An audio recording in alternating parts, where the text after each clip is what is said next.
So I was talking to a colleague yesterday and he came to me to ask for advice on how to live a fulfilled and balanced and grand life maybe. And I'm in the habit of writing an annual review letter at the end of every year, and I did so again a few weeks ago, and he read it and he felt very inspired by all the things that I did, which included a lot of travel and my startup and my work at my employer at Cosmo, this head of technology for the Innovation Lab. He just felt very inspired and thought, how can I get there and how can I do the same thing? So I sat down with him and I talked and I tried to figure out how my mindset is shaped differently to accomplish all of these things. And I realized what it comes down to is these two very important rules. First one, it's very simple. It's you can just do things. You don't need permission. You don't need to ask anyone. You don't need to wait for something to happen. You can just do things. So whatever is in your mind, motorcycle license, skydiving, getting a private pilot license, taking a cooking class, going on that crazy trip across the world, applying for this job, starting out as a YouTuber, whatever it is that comes to your mind, practicing any instruments, writing a book, anything you want to do, you can just start right now. My last video was about focus. My last video was about how to build your first $100,000 in your portfolio to get the freedom to pursue what you want. But it all comes down to just doing the thing. You need to sit down and you need to figure out what you want, and you just have to do it. You can just do things. The second important part is quite the opposite to the first one. It's you can just not do things. Sounds a little weird, right? But a lot of us are caught up and trapped up in all of these cycles and felt obligations, and we have this pressure, the social pressure sometimes, maybe a little culture influences as well, but you can just not do things. If you don't feel like doing this or that task, you can just not do it and watch what happens. And often the result is nothing will happen. We have this thing in our head where we think everything is just much more important than it actually is. So we think the consequences are huge as well for failure, but if you didn't have a big success yet, then you don't really have much to lose. I mean, maybe it's your job or something, but even in the job, even in the corporate world, it doesn't really matter. A lot of things are not that important. If you say that you don't want to do this task A or B, then what's going to happen? Then you're not going to do it. So in my job, for example, one thing which I don't really like is making plans and estimating how long features take and all of this planning and project management related things, because I think it's rather pointless. I mean, it's one of two ways. Either you're doing something new or you're doing something that someone else has already done before you. If you're doing something new, then you can write down the headlines, but if you go any deeper than that, then you have to know what you're going to do, which you aren't. If you knew what you're going to do, then someone else has already done it and there's not really a point in doing it anymore. So I try to avoid this time tracking and planning task. When I was with my team and with my stakeholders, and everybody knows that I don't like this, I said, I don't think it's worth my time. There was a little bit of skepticism, obviously, but as it turns out, let's say you're at 80% of your job, like 80% efficiency, and the employer is pushing you to get a little higher, like 85, 90%, just do these things, do the planning, it's very important, and so on and on. But what if you cut away the things that you didn't like? Okay, then you're going to drop down to 70% efficiency maybe. But the big unlock in doing that is that you're going to be so excited about your job, that you're going to be so excited of doing these cool things, that you're really going to have this insane motivation and this insane drive to go forward, and your output is going to double, triple. So the trade for the employer becomes, okay, am I going to drive it up to 85%, maybe get a few more efficiency points out of this employee, or am I going to set him free and let him run and go forward and really bring home the results for me? Because on an organizational level, if the company is big enough, then you can just hire someone to do the tasks that the one employee doesn't do, but the second employee really, really cares for managing this stakeholders and planning everything exactly and doing this wonderful presentation around it and all of these tasks. Someone else might really enjoy it. I don't.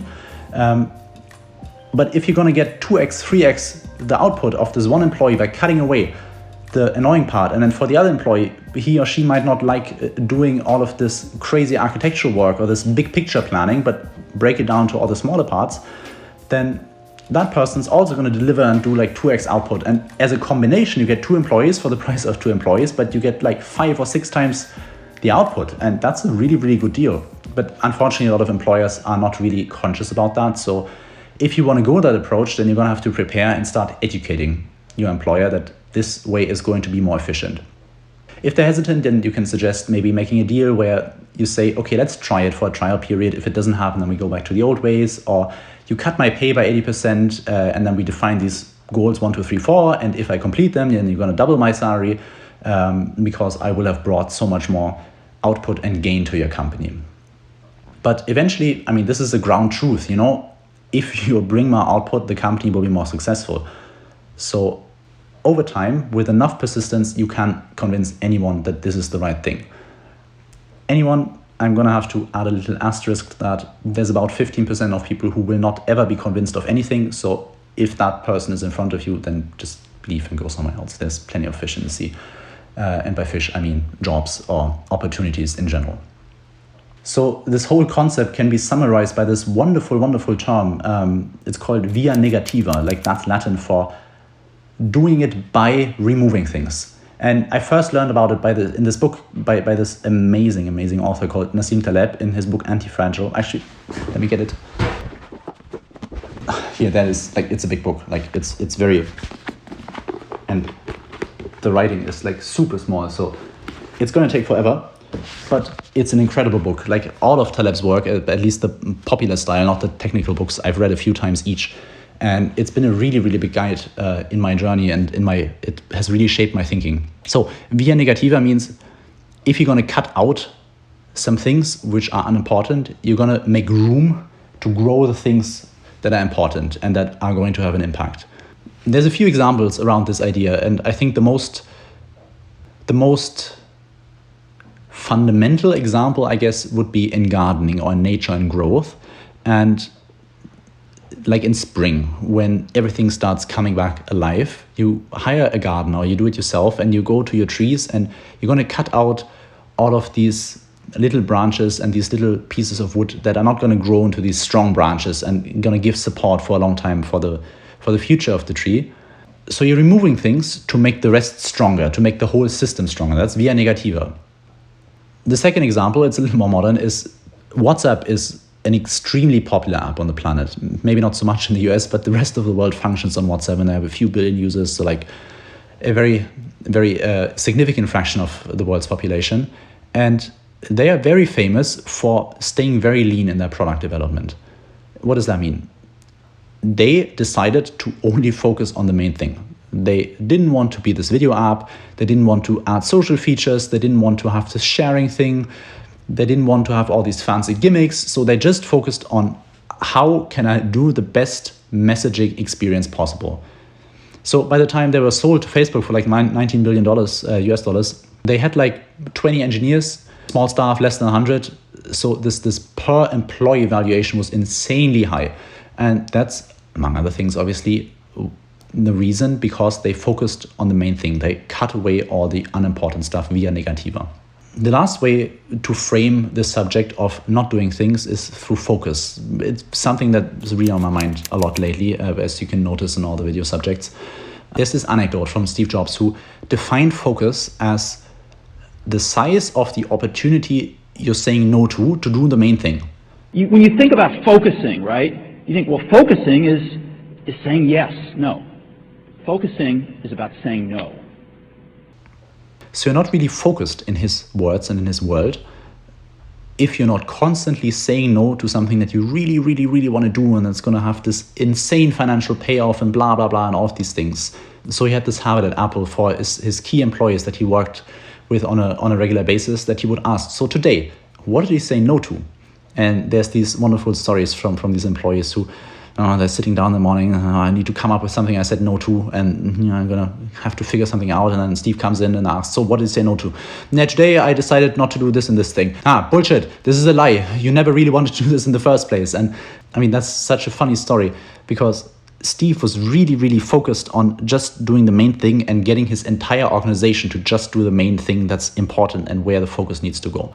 There were people that were going off in 18 different directions, doing arguably interesting things in each one of them. Good engineers, lousy management. And what happened was, you look at the farm that's been created with all these different animals going in different directions, and it doesn't add up. The total is less than the sum of the parts.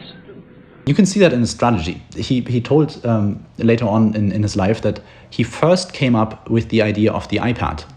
So there was this multi-touch technology, he created this prototype iPad, and he realized, no, it's more important to do the phone first. I'll actually tell you kind of a secret.